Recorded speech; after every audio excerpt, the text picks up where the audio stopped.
पुण्याच्या कोल्हेवाडी इथं गाडी घासल्याच्या कारणावरून झालेल्या वादात थेट हवेत 3 गोळ्या झाडून दहशत निर्माण करणाऱ्या टोळक्याला नांदेड सिटी पोलिसांनी अवघ्या काही तासात अटक केली आहे। ही घटना 4 ऑगस्ट रोजी घडली होती। गोळीबार करून आरोपी फरार झाले होते। वरिष्ठ पोलीस निरीक्षक अतुल भोसले यांनी तातडीने तपासाचे आदेश दिल्यानंतर पोलिसांनी शोध मोहीम राबवली।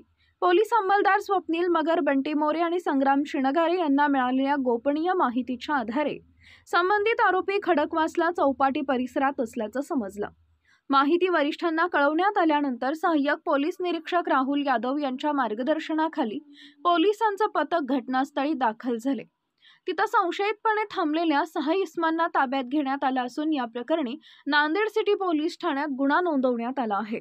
साहिल अरविंद चव्हाण वय वर्ष 24, अभिजित राजू चव्हाण वय वर्ष 31, प्रशांत यशवंत चव्हाण वय वर्ष 34, आकाश भीमा चव्हाण वय वर्ष 24, गीतेश शंकर जाधव वय वर्ष 20 आणि मंधार यशवंत चव्हाण वय वर्ष 39 अशी अटक करण्यात आलेल्या आरोपींची नावे असून सर्वजण खडकवासला व कोल्हेवाडी परिसरातील रहिवासी आहेत।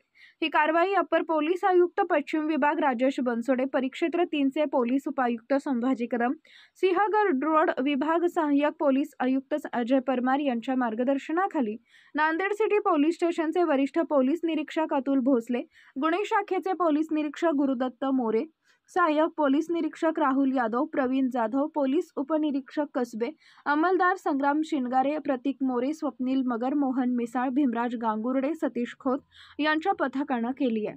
या कारवाईमुळे परिसरात दहशत निर्माण करणाऱ्या टोळक्याला आळा बसला असून नागरिकांमधून पोलिसांचं कौतुक होत आहे।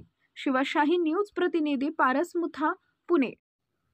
घर आयुष्यात एकदाच बनतं। सर्व प्रकारच्या वास्तुशास्त्र व ज्योतिष सल्ला आणि मार्गदर्शनासाठी श्रीयश वास्तु व ज्योतिष मार्गदर्शन, वास्तुशास्त्र व ज्योतिष तज्ञ श्री संतोष लवटे, संतनगर, लोहगाव, पुणे। संपर्क क्रमांक 97 64 65 91 33।